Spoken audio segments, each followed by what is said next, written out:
बच्चों। तो बच्चों, हम अपनी पाठ्य पुस्तक क्षितिज, है ना, कक्षा 9 की क्षितिज का जो 12वां चैप्टर है रसखान के बाद में हम पढ़ रहे थे माखनलाल चतुर्वेदी का। ठीक है ना, याद है ना आपको कवि? ये देखिए माखनलाल चतुर्वेदी, कल हमने इनके बारे में पढ़ा था और मैंने बताया भी था इनकी बहुत ही प्रसिद्ध कविता है पुष्प की अभिलाषा। ये राष्ट्रीय कवि कहे जाते हैं और इन्हें क्या कहते हैं?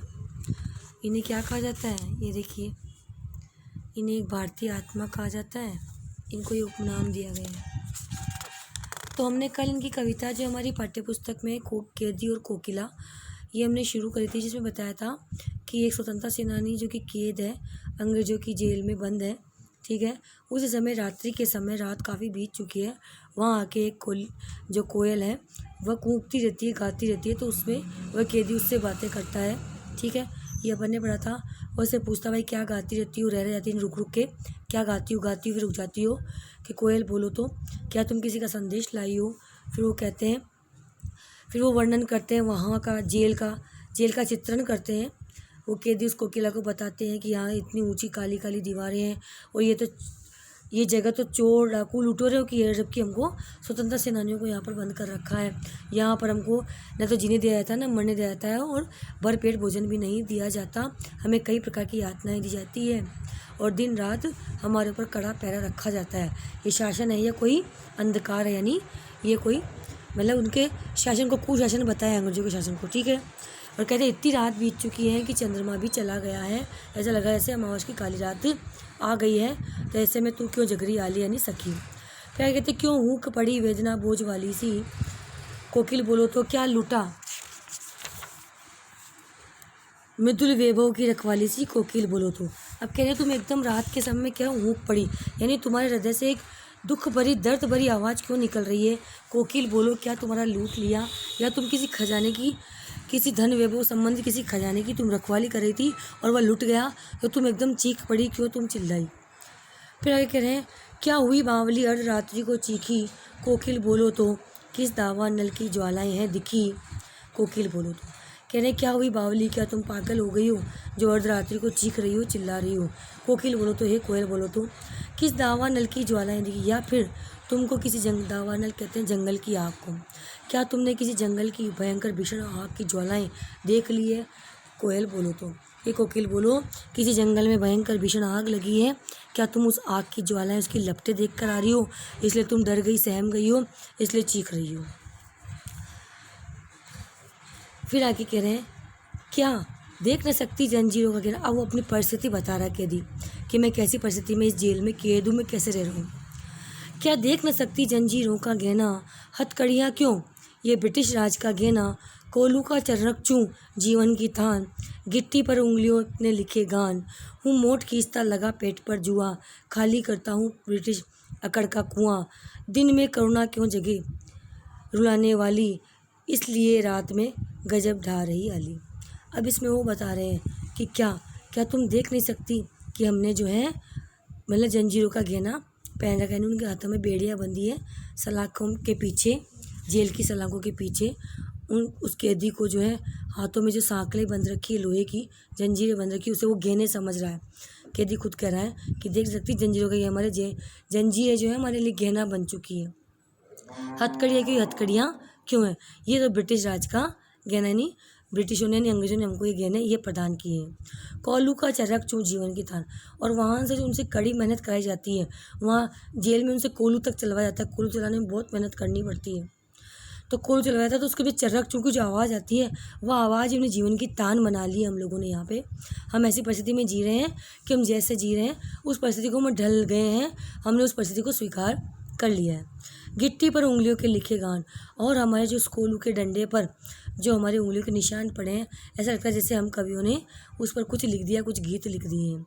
हूँ मोट खींचता लगा पेट पर जुआ, और जब उसे हम खींचते हैं उस कोलू के बेल को चलाने के लिए, जब उस लकड़ी को खींच कर चलाते हैं तो लगा पेट पर जुआ, जैसे कोई पेट पर हम जुआ लगा रहे हैं।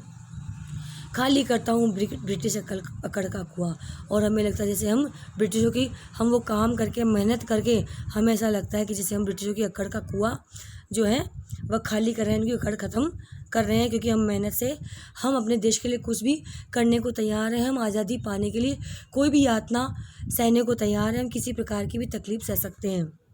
हम इन ब्रिटिशों का जो है इनकी अक्कड़ तोड़ के रहेंगे। हमें दिखाएंगे, हम चाहे तुम हमें कितनी भी कैसी भी प्रकार की यातनाएं दो, दुख दो, तकलीफ़ दो, हम हंसकर सहन कर लेंगे। तो क्या दिन में करुणा क्यों जागे रुलाने वाली, इसलिए रात में गजब ढा रही अली। तो कह रही हैं कि तुम दिन में नहीं आ सकती, तुम्हें लगे कि भाई हम रो लेंगे, तो इसलिए तुम रात में हमारे पास हमारी सुनने के लिए यहाँ पर आई हो। इस प्रकार वो कवि यहाँ पे कह रहा है, कैदी कह रहा है। आगे, इस शांत समय में अंधकार को भेद, रो रही क्यों हूँ कोकिल बोलो तो, चुपचाप मधुर विद्रोह बीज, इस भांति बो रही क्यों हूँ कोकिल बोलो तो। अब कवि कह रहा है, क्या तुम विद्रोह के बीज बो रही हो?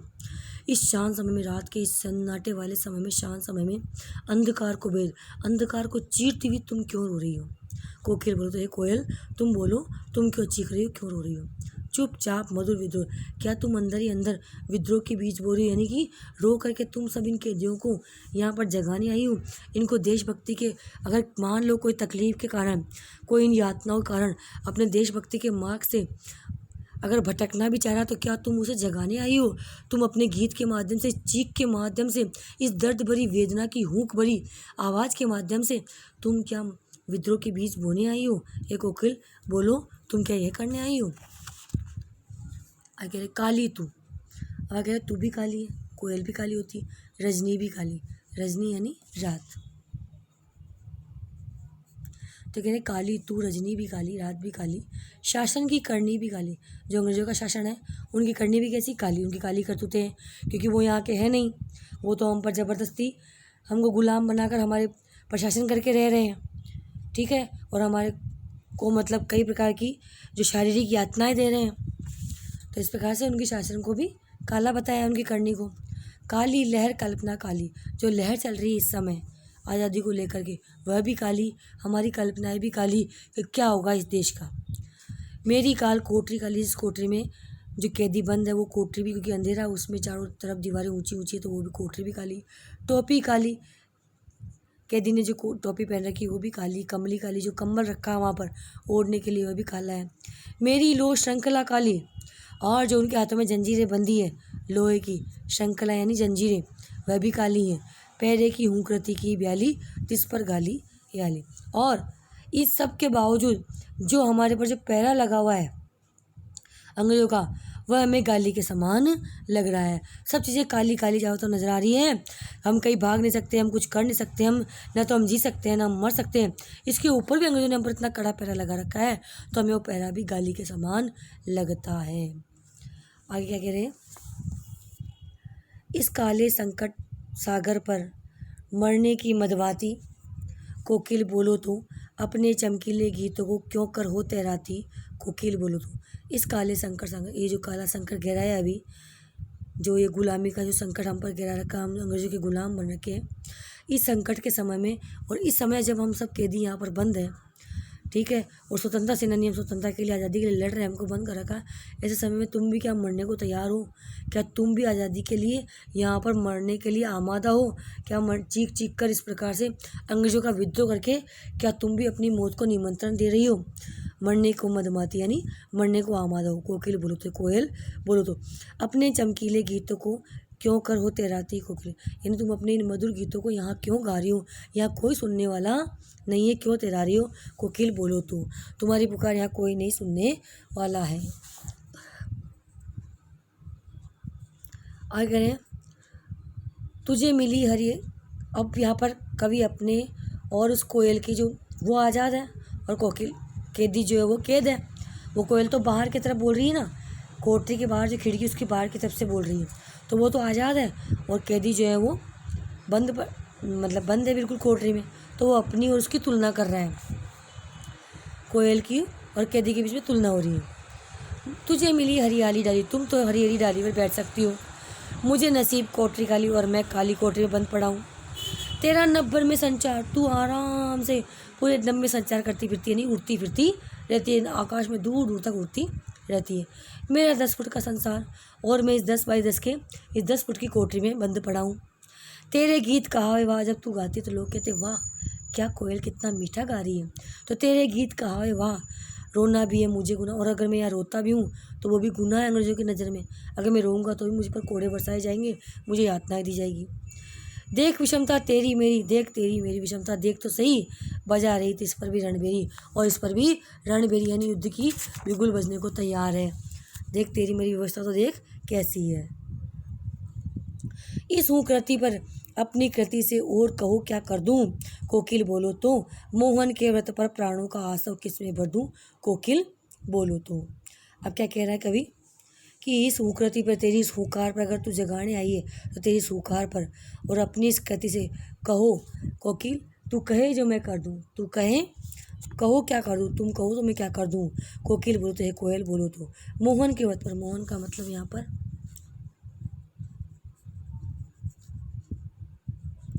गांधी जी से है, क्योंकि नाम क्या था उनका, मोहनदास करमचंद गांधी, है ना। तो यहाँ पर कह रहे मोहन के व्रत पर प्राणों का आसव किसमें भर दूं, यानी अगर मोहनदास करमचंद की एक आवाज़ पर, गांधी जी की एक आवाज़ पर, उनके व्रत पर तुम कहो तो मैं अपने प्राणों को की आहुति दे दूं, आसव कर दूं, यानी कि उनको इस देश के लिए उनकी एक आवाज़ पर अपने प्राणों को न्यौछावर कर दूं, कोकिल बोलो तो। कि कोयल तुम कहो तो मैं भी, तो जैसे तुम मरने के लिए आबाद हो अगर आज़ादी के लिए, तो मैं भी अपनी आज़ादी के लिए मोहन के व्रत पे, यानी भगवान ये गांधी जी की एक आवाज़ पर, मोहनदास करमचंद गांधी के लिए यहाँ पे आया है, मोहन नाम है ना, तो उनकी एक आवाज़ पर, उनके एक व्रत पर मैं भी अपने प्राणों को इस देश पर मिटाने के लिए तैयार हूँ। ठीक है, आए समझ में। आज ये अपनी कविता पूरी हुई, एक बार फिर से शुरू से समझ लीजिए। इस कविता का मेन जो सारांश क्या है कि एक कैदी है जो कि अंग्रेज स्वतंत्रता के लिए लड़ता हुआ, उसे कैद कर लिया गया अंग्रेजों ने, और उसी समय रात्रि के समय एक कोयल आकर के उसकी काल कोठरी के बाहर हुंकार भरी वेदना भरी आवाज़ में गीत गाती है। तो इस पर वो उससे बातें करता है, उससे पूछता है कि भाई तू किसी का संदेश लाई है, तू क्या गा रही है। ठीक है, फिर वो अपनी तुलना करता है कि यहाँ तो काली कोठरी में मैं रह रहा हूँ, यहाँ जीने नहीं जाता, ना जीने रहते ना मरने देते हैं, खाना भी पूरा नहीं मिलता, और तू क्यों चीख पड़ी, तेरा किसी ने कुछ लूट लिया, या तू बावड़ी हो गई, तूने जंगल की ज्वालाएं जलती हुई आग की ज्वालाएं देख ली है। ठीक है, उसके बाद बताता है कि मैंने तो अपने आप को इस परिस्थिति में ढाल लिया है, तो जंजीरें में गहने के समान लग रही है, कोलू का चरक चुभे में जीवन का तान लग रहा है। ठीक है, और जो हमारी उंगली के निशान उस कोलू के बेड़ के डंडे पर लगे हैं वो हमें हमारे गीत लग रहे हैं। इस प्रकार वो तुलना करता है। फिर कहते हैं कि इस अंधकार में तुम जो गा रही हो, क्या तुम विद्रोह के गीत गा रही हो, तुम जगाना चाहती हो। फिर कहते हैं तुम भी काली, रात भी काली, शासन की करनी भी काली, और वो बताते मेरी कोठरी काली, टोपी काली, कमली काली, लोहे की श्रृंखलाएँ काली, और उसके ऊपर भी इन सब परिस्थितियों के बाद भी जो हमारे पर पहरा है वो हमें गाली के समान लगता है। और फिर आगे कोयल को कहता है कि क्या तुम भी अपने देश के लिए, आज़ादी के लिए, अपनी आज़ादी के लिए तुम भी मरने को आमादा हो, तो हम भी अपनी आज़ादी के लिए मरने के लिए आमादा हैं, यानी तत्पर हैं, तैयार हैं। तुम तो बाहर हरी डालियों पे घूमती हो, स्वच्छंद आकाश में विचरण करती हो, लेकिन मैं इस 10 फुट की कोठरी में बंद हूँ, मैं तो यहाँ पे रो भी नहीं सकता और अपनी बात किसी को कह सकता। मेरी और तेरी विषमता में बहुत अंतर है, तेरी परिस्थिति मेरी परिस्थिति में काफ़ी विषमताएँ हैं। और अगर फिर भी इस पे कहता है कैदी किसके अतिरिक्त भी अगर गांधी जी के एक आह्वान पर, उनके वध पर मैं अपने प्राणों की आहुति देने के लिए तत्पर हूँ, मैं तैयार हूँ अपने देश पर मर मिटने के लिए। इस स्वतंत्रता को प्राप्त करने के लिए हम स्वतंत्रता सेनानी कुछ भी करने को तत्पर हैं, कुछ भी करने को तैयार है। ठीक है, आया समझ में। पूरी कविता आपकी ये देख लीजिए, शुरू से अच्छे से समझ में आ गई होगी। कैदी और कोकिला, कैदी बातें करता है कोयल से, ठीक है, और वो अपनी बातें करता करता अपनी परिस्थिति बताता है, जेल की परिस्थिति बताता है कैसे मिल रहा है, फिर अपनी परिस्थिति को किस प्रकार से उसने अपने आप को ढाल लिया उस परिस्थिति में, वो सब चीज़ें भी उसमें वो बताता है। ठीक है, तो आज आपको आशा करती हूँ ये आपकी जो पूरी कविता है समझ में आ गई होगी। अगले वीडियो में इसके प्रश्नोत्तर करेंगे। ठीक है, धन्यवाद बच्चों।